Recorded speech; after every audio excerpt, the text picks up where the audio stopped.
మరి ఏంది మరి ఎట్లా? ఆయన మా మా బస్సి మనిషి సార్. ఆ! చెప్పలేము. ఉప ఎన్నికలు వస్తాయి. గెలవచ్చు, గెలవకపోవచ్చు. ఓకే. నేను గట్టిగా గెలుస్తాడని చెప్తలేను, గెలవడం గెలవడని చెప్తలేను. అవును. గెలవచ్చు, గెలవకపోవచ్చు.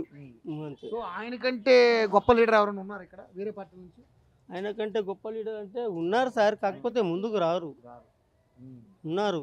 ఆయన కంటే గొప్ప ఉన్నారు కానీ రారు. బయటికి రారు. సో గెలవచ్చు గెలవకపోవచ్చు. గెలవచ్చు, గెలవకపోవచ్చు. ఉప ఎన్నిక మాత్రం పక్క ఉప ఎన్నిక అప్పుడు జూబ్లీ హిల్స్ లో కాంగ్రెస్ పార్టీ గెలిచింది.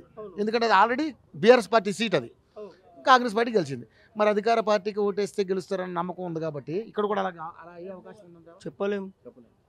చెప్పలేం సార్. తారుమారు కావచ్చు. అవ్వచ్చు. ఇవాళ ఒక్క బండిలో తారుమారు కావచ్చు. ఇవాళ ఈతను గెలుస్తాడని మనకు నమ్మకం ఉంటుంది. తెల్లారే వరకు నైట్ ఏమన్నా కావచ్చు. తెల్లారి వేరే పార్టీ రావచ్చు. తారుమారు కావచ్చు. చెప్పలేము. అది పొలిటికల్. ఇది ఒక గేమ్ సార్. ఇది ఒక గేమ్. ఇది ఒక గేమ్. మనము పత్తాలు ఆడతాం చూడు. ఇది ఒక గేమ్. ఇది ఇటన పడవచ్చు. నైటే గేమ్ చేస్తారు వాళ్ళు.